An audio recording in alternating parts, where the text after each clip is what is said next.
అందరికీ నమస్తే అండి. 2024 అసెంబ్లీ ఎన్నికలు అంటే ఈ అసెంబ్లీ ఎన్నికలు చాలా కీలకమైనవండి. రెండు పక్షాలకి కూడా, అటువైపు వైఎస్ఆర్ కాంగ్రెస్ పార్టీకి, ఇటువైపు టీడీపీ ప్లస్ జనసేనకి కూడా.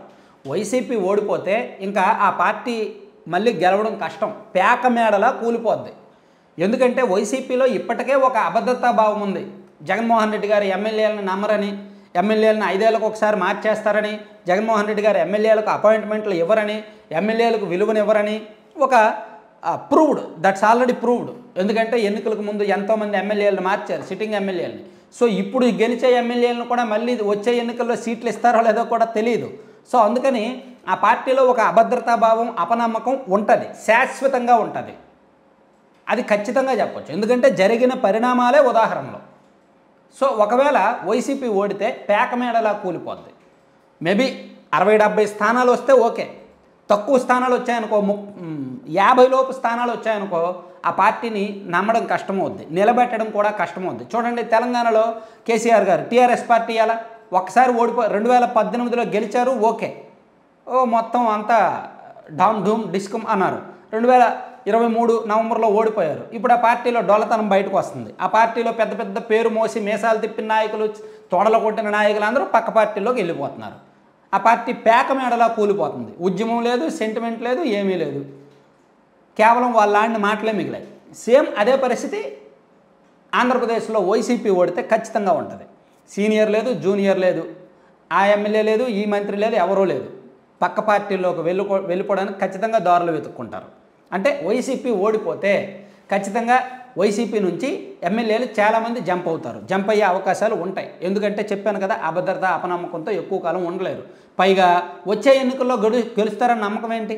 ఇప్పుడు అధికారంలో ఉండి ఇన్ని చేసి, ఇంత సంక్షేమం చేసి, ఇన్ని చేసినప్పుడే గెలవలేని వాళ్ళు వచ్చే ఎన్నికల్లో గెలుస్తారన్న నమ్మకం ఏంటి? అన్ని అస్త్రశస్త్రాలు వాడినా గెలవలేని వాళ్ళు, అది ఉంటుంది, ఆ భయం ఉంటుంది. అంటే అభద్రత, అపనమ్మకం, భయం, ఇవన్నీ ఉంటాయి. సో పేకమేళలా కూలిపోయే అవకాశాలు ఉంటాయి, వెళ్ళిపోతారు. అంతేకాకుండా నాణేనికి రెండో వైపు, ఒకవేళ తెలుగుదేశం పార్టీ కూటమి ఓడిపోతే మళ్ళీ వైసీపీ అధికారంలోకి వస్తే అది కూడా మాట్లాడాలిగా మనం. అప్పుడు కూడా సేమ్, ఆల్రెడీ 2019లో ఓడిపోయిన టీడీపీ కొంత కార్యకర్తల అభద్రతలో, భయంలో ఉన్నారు, చాలా ఆందోళనలో ఉన్నారు. కాకపోతే ఎన్నికలకు ఒక 1.5 year ముందు నుంచి పోరాడుతున్నారు, కసిగా ఫైట్ చేస్తున్నారు.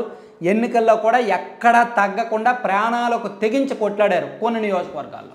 అంటే తెలుగుదేశం పార్టీ పూర్తి స్థాయిలో రంగంలోకి దిగింది ఎన్నికల్లో. ఫైనాన్షియల్గా అక్కడక్కడ వెనుకబడ్డారు, కానీ ఓట్లు వేయించడంలో, మేనేజ్మెంట్ పరంగా నాయకులు కసిగా పనిచేయడంలో, కార్యకర్తలు తిరగడంలో, ప్రచారంలో వెనుకడుగు వేయలా. ఖర్చు విషయంలో, ఫైనాన్షియల్ విషయంలో మాత్రమే వెనుకడుగు వేశారు.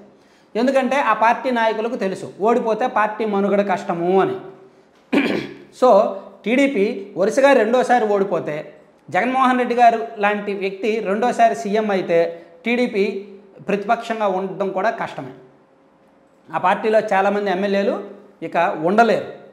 ఎందుకంటే వరుసగా 10 సంవత్సరాలు ప్రతిపక్షంలో ఉండేంత సిన్సియర్ లీడర్స్ ఇప్పుడు లేరు. అవసరానికి పార్టీ మారే నాయకులు ఎక్కువ మంది ఉన్నారు రెండు పార్టీల్లో కూడా. సో వైసీపీ అధికారంలోకి వస్తే టీడీపీలో గెలిచిన వాళ్ళు చాలామంది వెళ్ళిపోతారు నిర్మోహమాటంగా. ఖచ్చితంగా జరుగుద్ది ఆ మార్పు. అలాగే జనసేన పార్టీ కూడా ఒకవేళ ఓడిపోతే జనసేన పార్టీకి కూడా ఉనికి కష్టమే. ఇంకా ఎన్నాళ్ళని ఆ పార్టీని మోయాలి? ఇంకా ఆల్రెడీ 10 సంవత్సరాలు అయింది. ఇప్పటికైనా ఆ పార్టీ అధికార పక్షంలోకి వెళ్ళకపోతే అధికారంలోకి వెళ్ళకపోతే కష్టమే కదా. ఆ పార్టీని కూడా పోషించడం, నడిపించడం కష్టం అవుద్ది పవన్ కళ్యాణ్ గారికి. సో అందుకే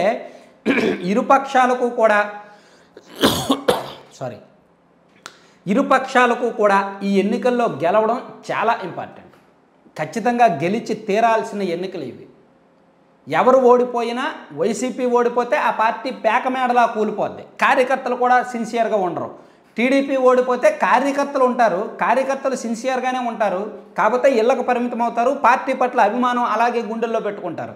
కానీ నాయకులు ఉండరు, నాయకులు మాత్రం ఉండరు, ఉండే అవకాశం లేదు. సో ఇద్దరికీ ముప్పే, ఇరుపక్షాలకు ముప్పే. అయితే ఎక్కువ చేంజెస్, ఎక్కువ ప్రమాదం మాత్రం వైసీపీకే. తెలుగుదేశం పార్టీకి ఇటువంటి సంక్షోభాలు, ప్రతిపక్షంలో ఉంటారు, కొత్త ఏమీ కాదు.